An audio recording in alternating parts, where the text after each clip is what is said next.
Hey everybody, hello there. Thank you for listening, watching, all the things that you do to this Harris After Dark or whatever it's called. My name is Chris, and more importantly, I'm talking with the great Jim McCormick. Hi, Jim. Yep, 9-1 McCormick. All right, my one loss still stands in my soul because it was to Zach Wilson. So I just want to talk about that. So yeah. Wait, what? I'm lost already. What the Eagles lost to Zach Wilson, and I'm still not over it. Got it. Sorry. Of course, now I understand. Who else is 9-1 but Jim McCormick and his Eagles? Not, however, in the pickings of last week. We'll get to that in a minute. We're brought to you by DraftKings. We really appreciate DraftKings sponsoring us, and we'll talk more about them as we get further into the show. We always ask all of you who are watching and listening to, down in the comments, tell us your favorite wager of the week, your point spread that you like the most. Last week, Aaron Flynn correctly guessed the Rams, as I believe did I. Did you have the Rams? I can't remember. Yeah, I don't think so. Very, very quiet. Did I? I had the Rams. I did. We're being told Jim does not remember his own picks. No, I remember. We did a whole Geno rant. I now remember the whole. and his arm almost fell off. Yes. Yeah, his arm almost fell off. All right, so we are in debt to Aaron for their pick of the Rams, and we're in debt to all of you. Tell us who you like this week. Of course, we'll evaluate each game from a point spread perspective, but also I just want to pick Jim's prodigious football brain about how these games might go. We have no bye weeks, Jim. It's week 12. It's 16 games for us to get to. Do you think you have the stamina? I think I do. I'm sure you're tired of this. When I got my ESPN profile assignment this week, I was like, this is too many. This is just too many, and they don't let me send them back without writing about them. It's really weird. So, yeah. You could just go, this man is alive and plays football. That's my blurb. Most of my blurbs, to tell you the truth. Something like that, yeah.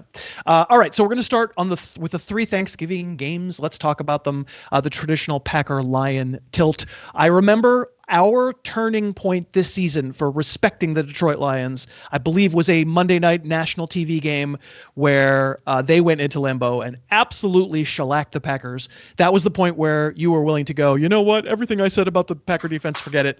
It's not that good. And then the Lions had already beaten the Chiefs, and that felt like the moment where the Lions became president, I guess. So tell me how the Packers stay in this game, the early one on Thursday. Yeah, so I don't know exactly because Aaron Jones doesn't seem so likely, right? Or we don't know yet. Yeah. And I thought that was some of the juice. But then again, I still can't read this team. They're a volatile team, or not volatile. It's not their word. Inconsistent. They're not volatile at all because they don't really have a high ceiling. So, but they've been competitive in most of these losses or most of these games, right? They got chargered last week, in a good way. The Chargers came in and charged it up. But, I don't have a great read on this game, and we'll discuss that. Only because it's the short week, and I really think, the best playmaker on the team is unavailable. But they didn't they say that Jaden Reed was like a bad dog or something, a wild dog? There was some terrible quote about him, so... Yeah. So, I mean, we should say that we're recording this because of holiday commitments and stuff like that. We're recording this a day in advance. So you're seeing this beginning on Wednesday rather than beginning on Thursday. So Jim is right. We just don't have the information. My assumption to this point is that Aaron Jones won't play. My assumption is also that you might be right, that Jaden Reed's the better playmaker because maybe Jones hasn't been the same because of the hamstring. Maybe he's just not the same guy because he's 30. It just could be kind of over for him, but he hasn't been very good even when he's been in there. I have a hard time making the case too. And, division rivals getting more than a touchdown, you don't often feel good about that. The one team blows the other team out. The rematch often, I'm looking for reasons. I guess my explanation of how Green Bay can stay in this game would be Jordan Love's consolidates the gains. He's had really good moments in these last two games that they were able to, pull out and I guess the Lions really aren't. You've said it all year. You don't think the Lions secondary is very good. You can see a world where this turns into a little bit of a shootout. Yeah, for sure. I think there is a world. And you're right. I remember one week I was super down on Love and his VH1 prospects. And you countered with just that, it's a lot of late game, blunders, but super high leverage ones. So they stick, right? 2 fourth quarter interceptions. He leads the league in fourth quarter interceptions. So that'll stick. It's the opposite of the terrible. Don't get me wrong; those matter, but it's the opposite of the terrible, like most comeback drives this year. The Jay Cutler Award, that kind of thing. But I did find the quote. It was about Jaden Reed. It was, "He's a dog. He's a war daddy." So I just want to put that up. Wow, yeah. He's a war daddy. Yeah. Is that like Daddy Warbucks? I was like, does he fund conflicts? That's a terrible time to be into that right now. So. Not a good business. And yet I have a hard time coming up with a way that Green Bay stays in this game. I'm willing to give 7.5 points. That's the line. Again, all of these lines are as of pretty early in the week. We're doing our best. It's an early show. I wound up giving the 7.5. How about you? Yeah, I did too. I also feel like Hutch looks a lot better lately. And I don't know, getting punched in the face or biting kneecaps, however Dan Campbell's going to describe what happened last week. Coming back, like after it seemed like they were getting whooped around a little bit by that Bears team who came out very physical. I thought that was impressive. And they started picking them apart where it matters, which is to Amon-Ra St. Brown, who I continue to have a mea culpa. So, yeah. You love them. All right, let's move on to the Commanders. They haven't actually played the Cowboys yet, division rivals who are going to play a couple times between now and the end of the season. Sam Howell is what he is, but I'm always scared when the Commanders with Sam Howell are a great big underdog because they're crazy. On off. Eric Bieniemy's a little bit crazy. Like they just keep throwing. And like it doesn't really matter. They turned the ball 6 times they turned the ball over against the Giants. I had that one right. I didn't think the Commanders really should have been a big favorite in that one, but I'm not sure they should ever be like a massive underdog because, okay, I mean there is a world where they just get boat raced because Howell turns it over and over and over and over again. He did that against the Giants. He can't do that against the Cowboys. But he's probably going to take a bunch of sacks. He'll probably throw like 2 picks, but don't you think he'll probably also throw 3 touchdowns? Because that's just kind of he is Blake Bortles. Blake Bortles is not dead and yet has been reincarnated as Sam Howell. He's Baker Bortles. That's what he is. Like he's Bizarro Baker. He really is. He's instead of State Farm, it's like I don't know, like Cure Auto Insurance or something terrible, or like the General, like something like terrible, like a commercial on a bus or something. What I mean is like the commercial shot on a bus and it's only played on buses. But no, shout out to buses. But yeah, no. I wanted to have this, like, I thought that I would be right on this. I thought this would be a 9.5 weirdo spread. I don't know why I thought that. I had it at 10. It's obviously more than that. It's 11. But yeah, I think they do have weirdo ways to come back. And they have that Derek Carr thing where they're just like, throw it 60 times. Why not? That's where I am on it. Yeah, so tell me about what's left for the Commanders defensive line. Because I grant you, it's a far different challenge to get to Tommy DeVito than it is to get to Dak Prescott with a much better Dallas offensive line. It's still hard to sack a guy as many times as they sacked Danny DeVito, or whatever his name is. Is there something still good remaining? Do you like the pieces that weren't traded? Yeah, I mean, they have like $150 million in defensive tackles, right? They have Deron Payne, they have Jonathan Allen. Those guys are still monsters. And we've seen the trend around the league. Like, no, they made a philosophical decision to not pay either of those guys, which that might bear out, honestly. Who knows? They're so far, like, Montez Sweat is a non-elite pass rusher. His brother's another problem, which the Eagles are going to have to figure out how to pay him. But long story short, like the new trend in the NFL, the Howie trend, or like the new trend is go up the middle with your pass rush and the edge will collapse. Mm-hmm. I think that's what they've been doing. There's no new great edge rusher that they have. They also are pretty crazy. They're not afraid to blitz. I also just thrown it out there. I think this might be Riverboat Ron's one of his last couple weeks. So there's shout out to Riverboat. Buses and riverboats. It's all about buses and riverboats. But I think it sounds like since this line is 11, I think we're both going to take points and just hope that something weird happens. Guzzle some gravy. Yeah, let's do it. Yeah, guzzle a little gravy. All right, the true L-tryptophan game, the last one on remember that when there only used to be 2 games? Mm-hmm. That how long ago was that? Like 4 years ago, 5 years ago. And then they just started putting the Raiders on Thursday night because they were like here. It was the Chargers Raiders, I felt like.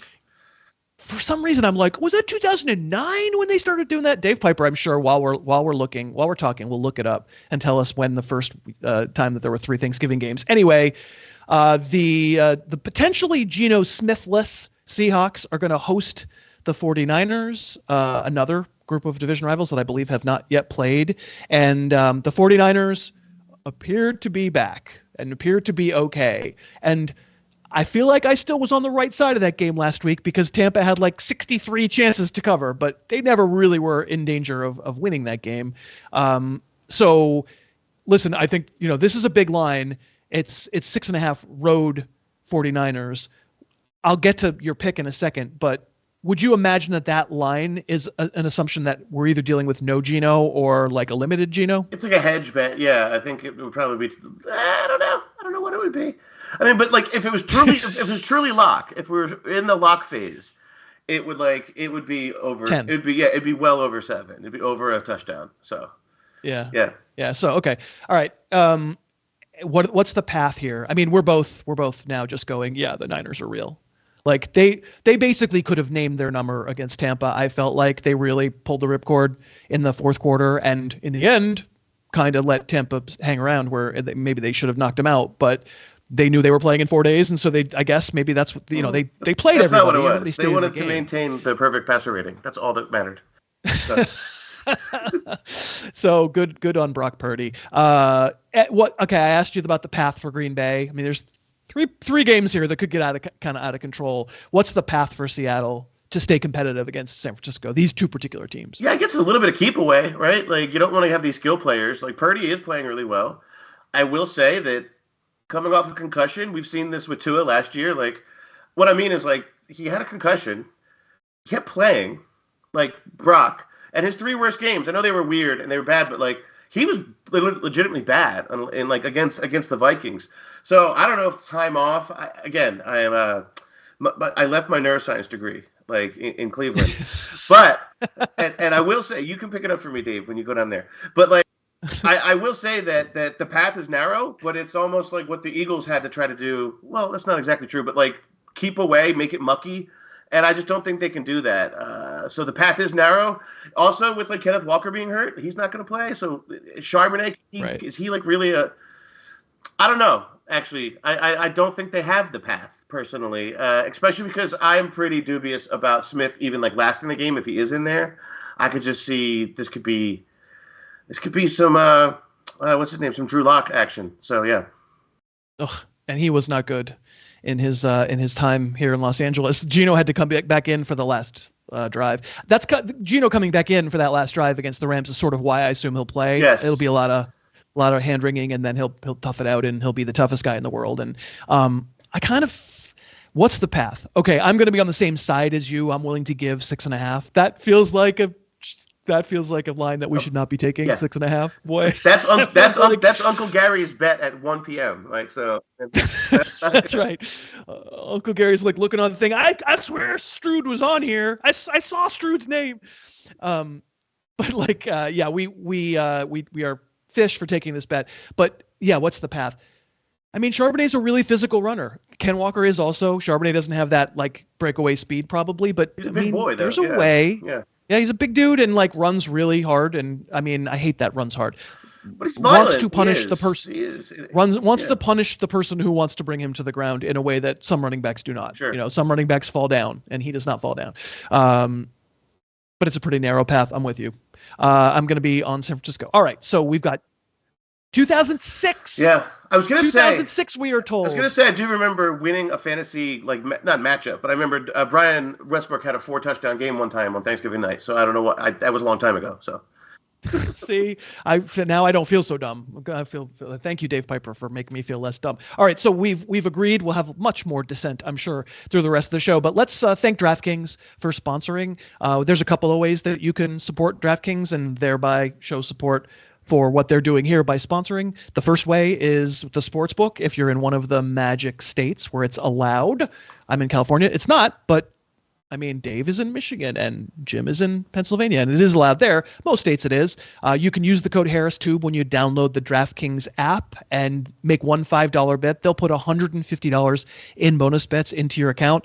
A fun thing to mess around with, props and stuff on Thanksgiving. You can have the phone out and be talking to all your Uncle Garys and stuff and tell them what you're betting and all root for the same thing. Also, I'll put a link down in the show notes in YouTube, and that'll have our DFS contest for this week because we play with Harris Football listeners and viewers. It's a $5 to entry and pick your 1 week DFS team and see if you can beat me, which often people can. If you download that DraftKings app, it really helps if you use the code HarrisTube. We would appreciate it, and we thank DraftKings for sponsoring. All right, so let's move to the Black Friday game. I'm going to go ahead and say this is the first Black Friday game. I think we can all agree on that. Pretty soon we'll have like a Wet Wednesday game and a sultry Saturday game, but this is the Black Friday game. The Dolphins haven't played the Jets yet. They're headed up to New York, and they're going to face not Zach Wilson. Tell me this. Which would you prefer? Not Zach Wilson or Zach Wilson? Which do you prefer, Jim? Not Zach Wilson. Me too. Well done, Jets. It only took you, I mean, the denial that was coming out of that place about like, I don't know what you guys are seeing. Zach looks pretty good to me. I mean, I heard that like 2 months in a row. It made me think that maybe Robert Saleh did not have all of his marbles. Yeah, he had too many like curse-heavy Hard Knock speeches that just went straight to his head. He just was like, the hate is good. He kept saying that. It's like, no, I think they just hate you. Here's the question, and it's a trivia question. Just guess, even in the right band unit of 10, what is the third down conversion rate for the Jets? Oh, I think it's like 13%. It's 22%. It's the lowest in the history of football. In the history of football. Oh, I was even lower. I mean, like, Terry Bradshaw, like, on painkillers was converting more third downs. Like, Joe Namath, like with the Rams or whatever that was. Like, it's over. Like, it's the worst. So, like, they were letting it get to truly historic, like, depths. Like, Garrett Wilson talked about not loving football anymore. He didn't really say that. He's a war daddy. But, but to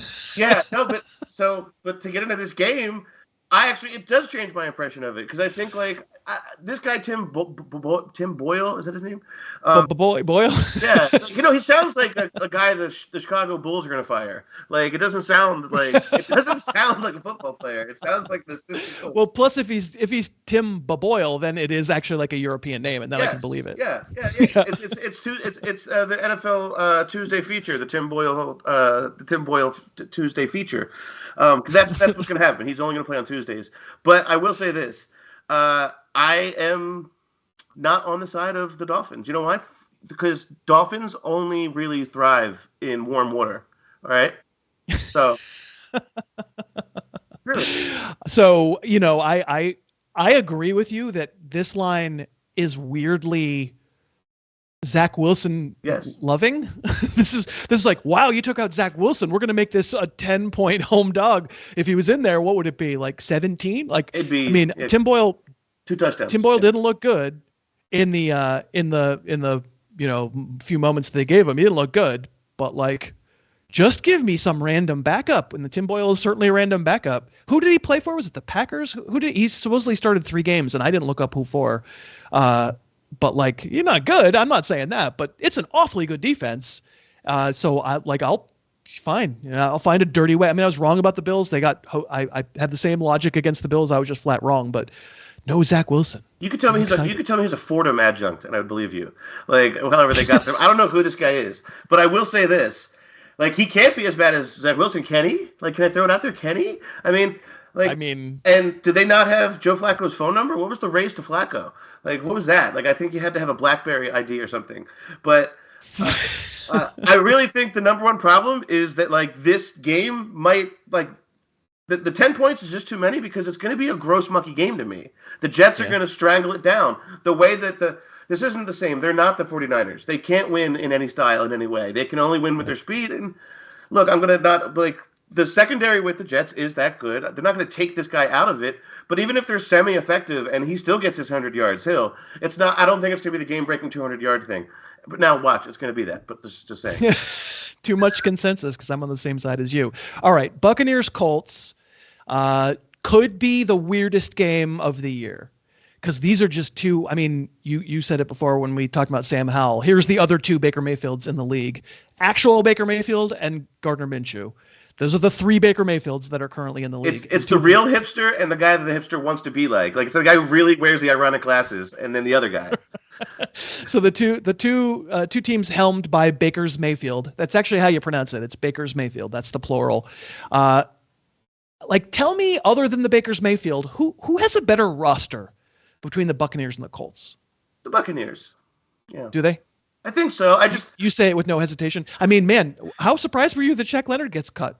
Yeah, he was getting pulled on third downs though against the Eagles, and I was like, "What's going on here?"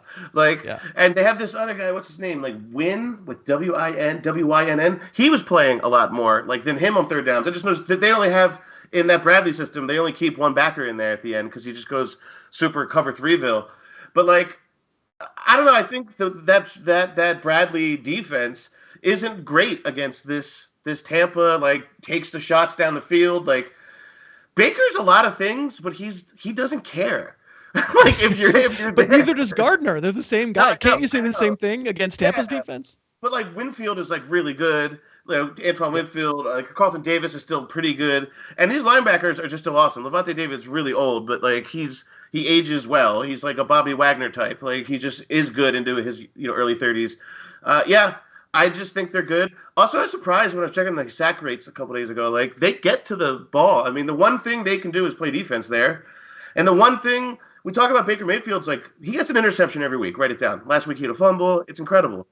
But so does Minshew. Minshew is just a turnover machine. He's a mistake machine, and he stares everything down. Even more I actually think the Baker's Mayfield, that the OG Baker has a little bit more look off, a little bit more nuance. Whereas Minshew's you and me, dude, we're gonna sing West Virginia. That's all. Well, we heard that. You just said that you're gonna throw it to Michael Pittman. So no, I didn't. No, you heard wrong. Here, Michael. And here's the ball. He almost got Josh Downs killed 3 times against the Patriots. So he's a dangerous man. All right. Well, we're on the same side here. We both like Tampa getting 2.5. Some commonality these first 5 games. All right, here we go. Mm-hmm. We don't need to spend a lot of time on it, except for it's my team. But my God, it's how in the world? Let's just talk about the line. We don't need to talk about the ball. How are the Patriots a road favorite against anybody? And how is it 3.5 points over the Giants? This game is the halftime show of a Wizards-Hornets game. It's incredible. It's like a sideshow. What is this? I really couldn't call this. I was grossed out by it. I had this minus 2.5 points Patriots. So You did? I'm on wow. What did you have? You just had a pick? I had either a pick or Giants -1. Yeah. So either way, I'm going with you, but in a different way. Yeah. In no way can I ever say this team should be a road favorite. They'll actually have fans there. What are we talking about here? This is crazy. There are some lines this week that I feel like I took crazy juice. That somebody substituted my possum water vodka for some crazy juice. And I give me the Giants all day long. That's all I can tell you. Are you also on the Giants here? I am, yeah. Just because Team DeVito. Just especially I love that he owns it. The meatball thing. That thing was awesome. When he was doing this, I just was this guy gets it. This guy gets it. All right. We're going to have our first full Joe Burrow-less game for the Bengals. And they are hosting the Steelers. And the Steelers have finally done it. They have finally done the thing that every fan wanted them to do for how many years running? 2.5 years running now. They have fired Matt Canada. So my question to you is, how do you look at teams differently when they do the thing that they were too apparently stubborn to do for years and years? Does it is it instant fresh air for you, or do you need to see it? I need to see it usually. I mean, the thing, for example, that when I knew the Raiders were going to be at least frisky was when I heard that offensive linemen were wrestling in the locker room. I was like, they hated Josh McDaniels. These guys are going full like 5th grade sleepover in this place. These guys are losing their minds. They're so happy. But I don't imagine that's going to happen. I just don't think this isn't a philosophical change the way a coach gets outed. It could be. I mean, we thought there were we said there was a change this year with Washington. They're not good, but they're at least spicy on offense with the Bieniemy thing. Whereas the last couple of years, it was just gross. It was just maybe Terry McLaurin is going to get 3 catches. But I will say this. I do think Canada was that bad. And also, I'm more excited about this. I know a lot of Steelers fans. I'm more excited about what they're going to blame next. Okay? They can't blame Canada, as they say. Well, here's the thing that I don't know. The thing I don't know is you still have Kenny Pickett at quarterback. What's your pivot? Yeah. What's the thing you're finally we can do X? Specifically tell me, not you, but Steelers. Yeah. Tell me specifically, is it they weren't throwing it enough to Deontay? They weren't sticking to the run enough, for 2-yard runs. They weren't throwing it directly at George Pickens and having him do some like interpretive dance before he catches it. Like they stink. Like, no, they it's do. Probably Kenny Pickett related. Like, what's the pivot? It is really Kenny Pickett related, but at the same time, like there weren't any young quarterback like mechanics to their offense. I don't know what that exactly means beyond to say that a lot of their stuff was like 5-7 step drops and like outside throws. Like I saw, it was only a 45-second reel because that's how bad he is. But like Ben Solak ran a thing this week of like all the throws past the sticks for Kenny Pickett, and they all were like terrible comeback timing plays against like press corners from Cleveland. So it was like he was set up for failure, but he's also setting himself up. But I wonder if there's going to be just a lot more like crossing and like here's the ball, I don't have to make a decision moves. So that would be what I'd want to see. So all right. So it sounds like you might be on Pittsburgh here as a road favorite. I am, yeah. Also, just because, like, again, I still trust their defense, but I only had it -2, so it's not like I still think Cincinnati's going to have a game plan to make this gross. But like, I'm going with the less gross option, which might be the guy with 2 gloves on. So who sees? I'm gonna go Cincinnati. I'll take the point at home because I don't think Jake Browning's going to be good, but how much better is Kenny Pickett going to be? Jake Browning is a kicker name, by the way. That sounds like a kicker. So. Doesn't it? It should probably he'll in his next career because he's probably not going to be a quarterback for that long. But I'm going to take the Bengals.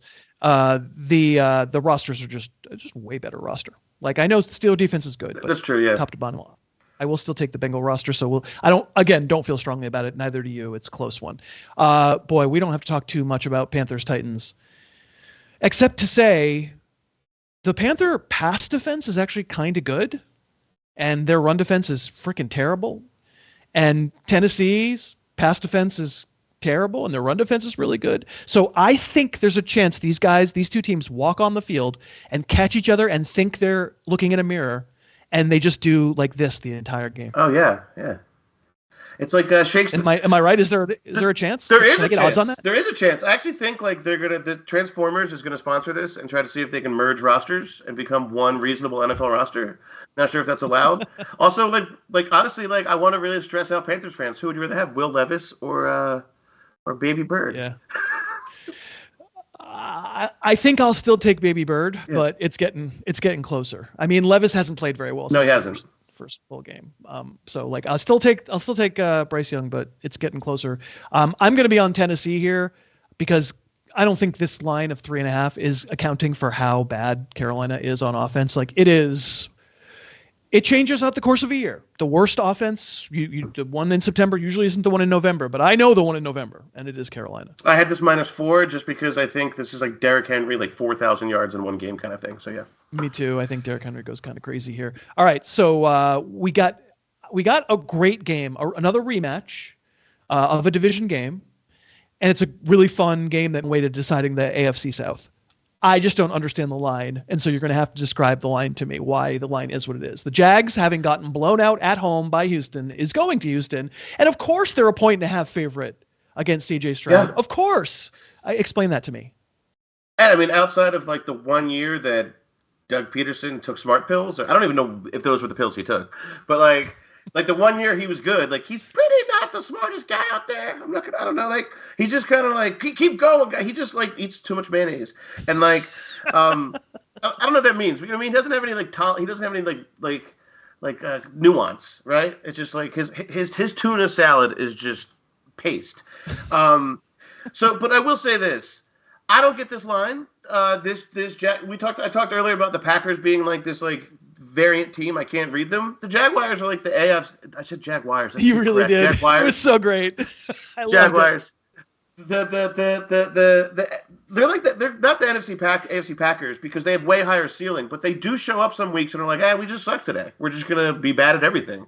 And but you know what? I had this at a pick. So I can't explain why they're road favorites. Like, if anything, I would even like trend the other way and like give some points if I was Houston. So, me too. Yeah, I had it at Houston -3. I feel like I'm taking crazy pills.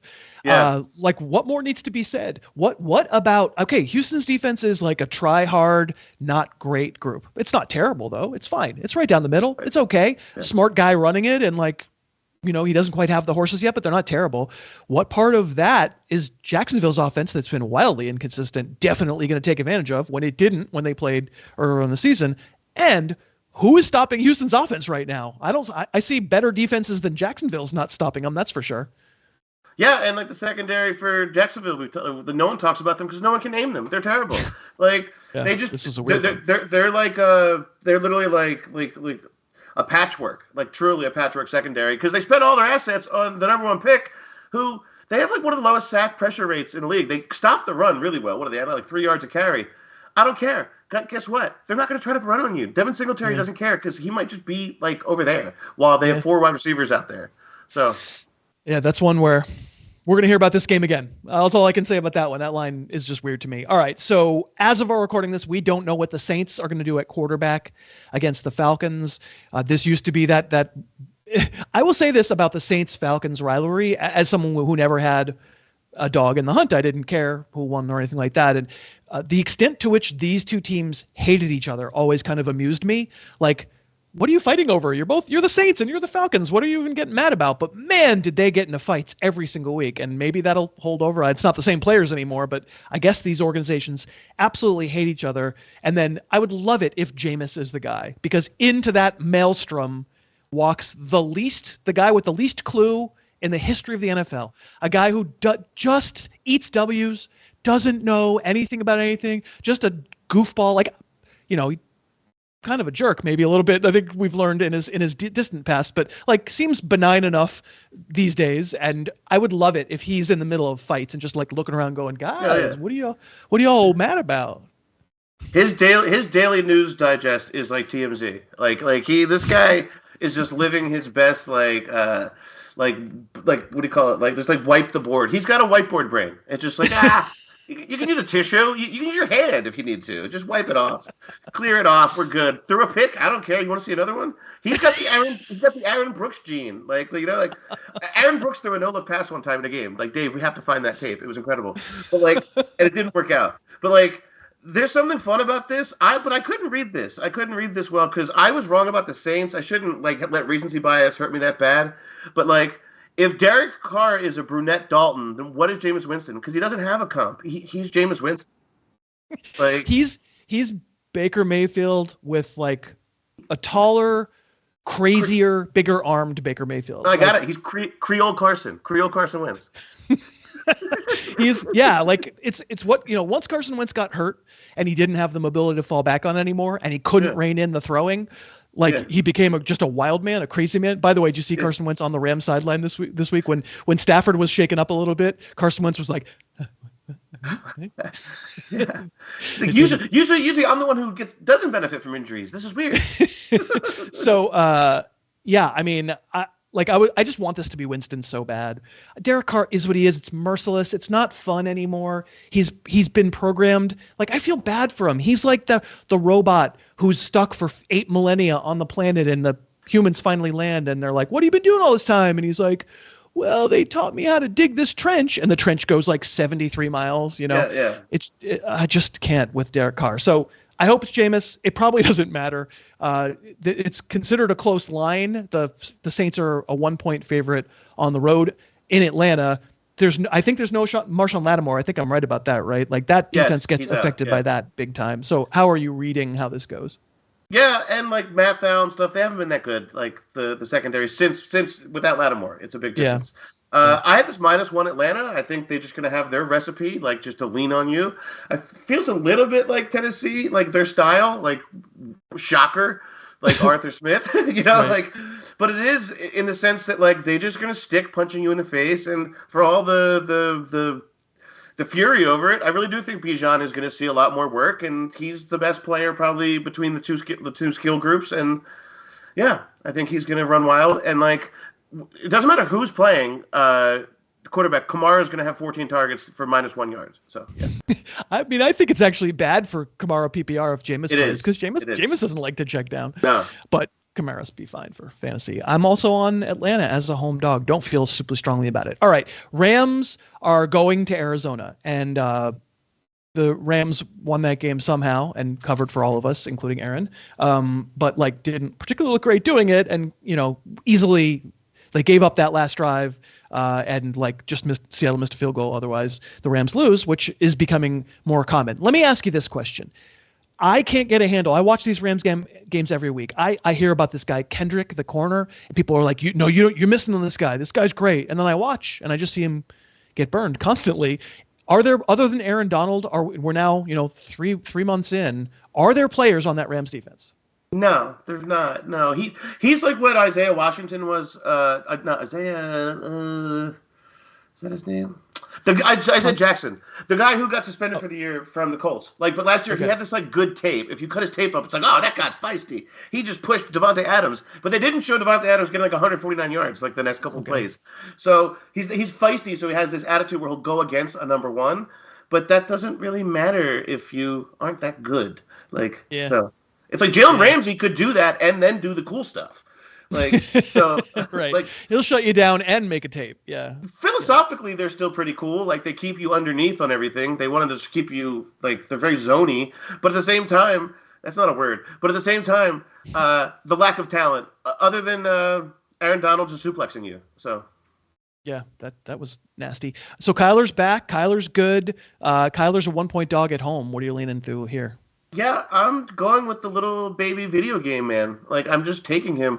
I think he runs around. I don't really understand exactly Stafford just looks bad because he's hurt, and God forbid we see Carson Wentz. It just. I get Kyren Williams is coming back. I'm not going to factor that into my line, but it's is something wrong with Cooper Kupp, or is it just Well, he hurt himself in this one, right? He's hurt again. Okay, yeah, right. Yeah. So it's not there for me. It's such a top-heavy team that they can't afford any misses, any things be wrong. They have to have a perfect setup. I don't think they do. I think this is a money line game for the Cardinals here.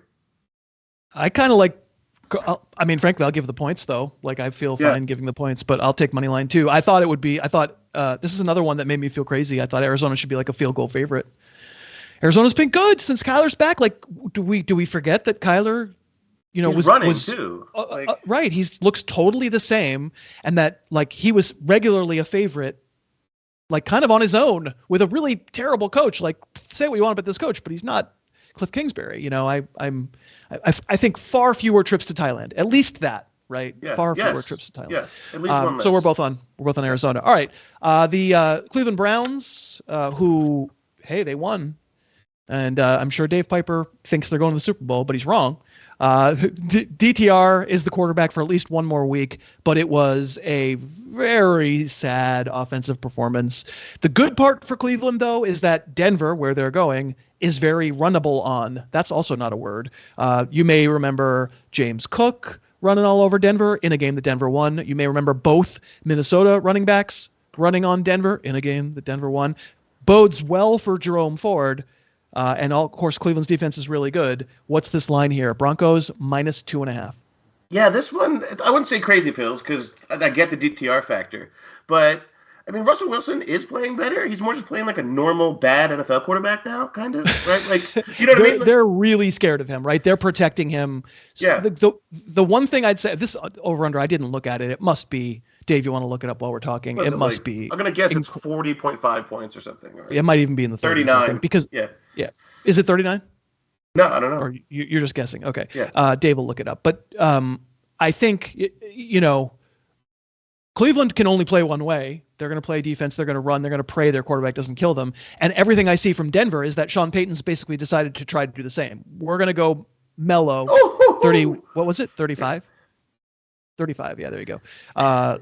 So Denver will play that game for as long as you let them. Because let's face it, both the Buffalo game and the Minnesota game, they had no business winning either one of those games, right? But they just hung around, waiting for the other team to make a mistake. And this just in, DTR is going to make a mistake. Denver -2.5. I'm about it. I am taking the points of Cleveland, just straight up looking at the implied values. I'm saying just cut the score in half and take this spread. And it's they're projecting this to be 19-15, or 19-16. So it's just there's wiggle room. I'm saying it's obviously that's why the line's 2.5. What am I crazy? You just want the dog. You just want the dog because I can't price the game regardless of the teams. Yeah. Yeah, but I did have a thing I've been picking picks for a lot of these games. I can't tell because it's you ever go to a restaurant? You're I'm never ordering that. How do you price that? I'm not getting that sandwich. You know what I mean? So it's just that's a pick. Go for it. It's not -350 Turkey Club. All right, here we go. Here we go. Your Eagles in the middle of a four-game stretch from hell, but they came through for us last week, and frankly, probably shouldn't have. But listen, it's a very, very good Chiefs team, and if that's the Super Bowl, then we're not mad about it. The Bills, we said it last week. Every game is a referendum on the Bills, and they passed that referendum, and they did it pretty convincingly. So they take a massive step up in weight class, of course. Tell me how the Bills, don't worry about the point spread for a second. Huge game, very fun to watch. What's the path to the Bills beating the Eagles? Just like Pepper, Stephon Diggs, and because there is a step back with Slay. There is a step back with Bradbury. Maybe age curves matter. Just throw it out there. Like the outlier thing can only work so long. The 30+ corners. They're also, you can see them. They're trying to step it up. This whole last year's draft was about grooming for next year. Like Keely Ringo. My point being this: they do have windows that you can really hurt them at. Even at linebacker. Sorry to interrupt, but if the Chiefs could have caught, they would have done that. They would have done that, and then clearly they had 2 red zone turnovers, both of which were pretty atrocious. Look, you get the peanut punch. That's not that atrocious, but the pick was bad. The pick, bad throw. He just underthrew it on he threw it to where 2 guys could get it when the guy had 3 steps on him. It was the rare, really bad mistake by Mahomes. Yeah, Mahomes. But there is a path here. I don't think it's as narrow as it might feel like, or I don't know if it feels like that, because the spread is at least based on Philly radio's reactions. They were like, "This is disrespect." So.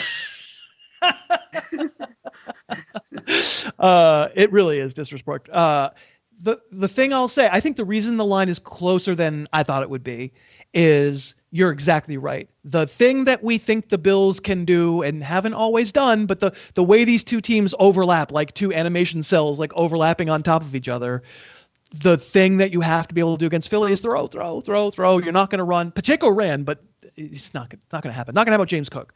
And so, you got to be able to throw and protect and throw and protect and throw and protect. And I don't know if the Bills can protect, and that's probably why I'm picking the Eagles. But I know that they have another team that has a willingness the moment you stop the run to go, cool, we'll throw it 50 times. Yeah, that's it too. So that's why the spread can be a little tough, because it could end up as a kick at the end. But I had this -4.5 for the Eagles. It's not. This is not going to be mentioned later. It's not a game that I super love. So, I had it 6. I had it 6. There you go. Wow. Okay. Yeah. So I'm with the Eagles here. The Eagles have been money. Here against the spread. These aforementioned Chiefs, they have. I think you would consider it somewhat of a trap game that they should win. They're a big road favorite going to Vegas. I've seen Max Crosby tap dance on Patrick Mahomes before. I don't know that it ever winds up with the Raiders winning, but I've seen them, threaten them. Now that you've lived it, now that you've lived the Eagles defense having to stand up against Mahomes and seeing Mahomes do, those 2 throws on the last drive, the one to MVS that he dropped, 4th and 25. Mm. How in the world? And he wasn't open. It was good coverage. It's just from whatever it is, 30 yards away, 100 feet away, Patrick Mahomes can take a football, throw it as hard as he can, and make it land in a 4 square inch area. Perfect. And of course, Justin Watson drops that one too. Yeah. It's terrifying. But you also recognize that they are so damn limited offensively. And therefore, boy, it's every team that has an okay defense kind of does have a little bit of a puncher's chance against that offense. They do, and so there was even that sideline throw to Watson that he caught that was just whoa, who? The lofted one, yeah. Yeah, who makes that throw? That's ridiculous. Yeah. But yeah, also to speak about the Pacheco thing, to go back, and it speaks to this, is that there's a point with the Eagles that you're okay, if you want to grind it out for 20 carries for 87 yards, that is seemingly effective if you're sustaining drives, but they would rather you be doing that on 2nd down than running a touchdown. Right, but the counter is that they don't have the guys right now. They're leaning on Justin Watson because they're like, Sky Moore's bad, and that some of these Nicole other Hardman, guys, yeah, right, and these other guys that were stories like Rashee Rice, they don't trust him clearly on the full route tree. They throw him fade routes. They don't give him the ball in smart make a decision moments. He's not doing reads. So my main point would be that this Raiders team does have some defensive juice, more than I would think, more than I thought coming in. And Crosby is really special. They do have, to talk about the Donald thing, these guys have more than just the Crosby, him being the Donald. They have more. And I do like their philosophy, and I think they are going to play keep away. And the one thing you can do against the Chiefs is run a little bit. Like, they are a little softer. Chris Jones is a great player, but he's like a Javon Hargrave. He's not going to stop the run the way he's actually kind of leaner than you think. Like, he's a big, tall basketball dude. I think you can run on them, and I think this is too big of a line. I had it 8.5, so I'm not crazy, but I just thought it was a little bit too much. I had it 7.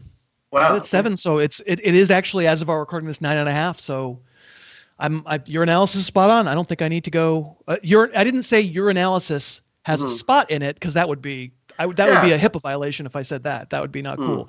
Yeah. But I agree with what you said there. Okay, the Sunday night game. The Ravens come here to Los Angeles to a home game against the Chargers. They are riding high, having taken down the Bengals. I don't know how that game would have gone had Joe Burrow stayed healthy, but he didn't. And I guess you can only play the teams that you can play, and we don't get to live in the theoretical world. And meanwhile, you mentioned it. It wasn't Justin Herbert. It really wasn't even the defense. It was the first round pick, Quentin Johnston, deciding he had the powers of precognition, and he could see it in his mind what Valdes-Scantling was going to do like 6 hours later, and he decided to do it first. A terrible drop that if he'd caught it, the Chargers probably beat the Packers. As it is, they lose. Chargers going to Charger. Did you hear Brandon Staley go off in the press conference afterwards? No, please tell me, though. I missed it. Oh, my God. Oh, he went crazy. He really hated the question. It's all of our fault. It's not one player's fault. It's certainly not the defense's fault. Like, he was super mad and aggressive. I mean, Pete Buttigieg would never. He was blaming all the conductors. Yeah, it was bad. Would never. So the Lamar Jackson, outside candidate for MVP. Who's your MVP right now? Sorry to put you on the spot. Do you have one? There isn't one. It's between Hurts and Jackson. It might be Jackson for me if I had to pick one, because I think he's more singular in carrying them. But they also win these. But they've beaten some teams up. So I don't think it's just these sneaky wins. So I mean they beat a good Detroit team like bad. Like, they killed them. So we'll see. It could be Hurts. It could be Lamar. It still could be Tua, depending on if they beat a couple of real teams down the stretch, because he's got the numbers, right? Could it be Tyreek Hill? It kind of should be, but he's like 10th or 11th in odds, so it's like it's a quarterback award. So not going to be Tyreek Hill. All right, so the Ravens are coming here. One of these franchises is, at least we know, very tough. Maybe not smart, but very tough, and the other one is not very tough. The Ravens are a 3.5-point road favorite. I literally wrote, the Ravens are pit beef and the Chargers are very soft. That's what I wrote. and I said Bosa is out, and that's just a bad omen for a bad defense that kind of needs him. He's out for the year again. Like I don't know if for every offensive Nick Bosa tweet, his brother gets injured. So I'm talking about because let's talk about how cute going through Travis Kelce's tweets are. I was like, just don't go through this other guy's tweets, okay? Yeah, that's for sure. So but I will say this: I had it -5, but it's more. I felt stronger about this than I did that gap in numbers. I just thought that would be it for going west. No offense to the Baltimore fan base. I just know how many people from Baltimore live in Los Angeles. It's a very parochial city. Maybe there's this huge contingent of. It'll be 50-50. It always is for Charger fans. Yeah, it'll be 50-50. It'll be some at purple. Worst. Yeah. And I imagine it can be. I used to cover the Phillies, and when I'd go to watch Nationals games, it was the UN of baseball. You would count 12 different teams. That's what I imagine an LA football team is like. It's like Germany. The Germany games, the London games. You just get one little narrow view of one section. You're like, there's 17 different team jerseys there. Interesting. That's a way of saying that we both see how it can go wrong, because the Ravens have had huge lapses in concentration this year. We don't think this is one of them. We will both take the Ravens. Speaking of purple, the Monday night game. I got to say, the Bears looked pretty damn good in that game against the Lions. They played really well, and it just came down to a third down where they decided to throw it to Travis Scott. Isn't he like a reality star or a rapper or something? Is that his name?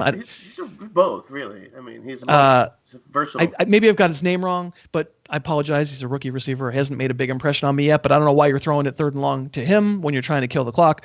And he fell down before the ball got there. Other than that, it's I like to sing the Pearl Jam song, Eberflus. It was his only good game as a coach that I can remember. So the Bears maybe have something going. Justin Fields, you got to see that film, right, eventually? I did. Yeah, he was good. He just was awesome. Like he throwing, running, making decisions. It was everything you would want.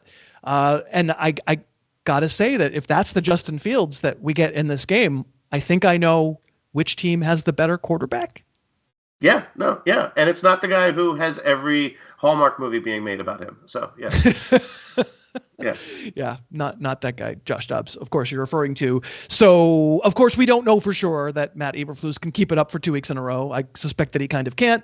And Justin Fields, I have a little more faith in, but not tons. And I've been on the Vikings again and again and again, and they didn't win last week, but by God, they covered. 2 weeks in a row, they were my most confident, and by God, they did cover. Vikings by default here for you? I'm taking the points. Taking the points. I think it's a kicking game. And like at some point, like they can stop the run. It's the one thing Chicago can do. They have some big guys up front. And maybe if Jefferson's back, maybe that's factoring this line a little bit. But I'm just going to go ahead with it. Based on my information now, I am going to go ahead and take these points. I mean, we are very, very, very far in advance of knowing whether Jefferson plays, and he probably is one of those few receivers who'd be worth a point or two against the spread, and would change the dynamic. Let's face it, handicapping the game aside, the dynamic is just different when a guy like the gravitational pull of a guy like that changes the run defense. That's been good, right? Changes the linebackers being able to take a step forward instead of a step back, etc. That said, I'm going to give him. I've been on the Vikings over. It's a 0.5 point difference. I thought it would be 4, so it's 3.5. So I can see where this goes wrong because I'm kind of a Justin Fields apologist a little bit, and if he wasn't playing all that well in the first Viking game when he got hurt, right? He wasn't playing all that well, but the Commander game before that and the Bronco game before that played very, very well. Not just numbers, but actually played well. And then I think this probably was his best game. Like, I don't know, maybe Justin Fields probably gets.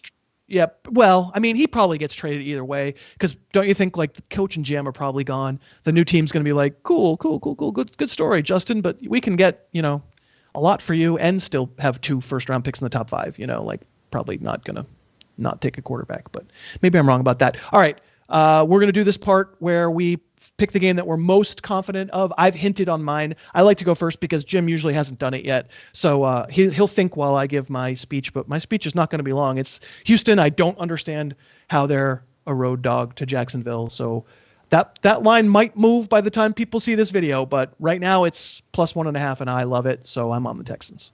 I'm picking another game where the line might move based on information, but it would move in my favor.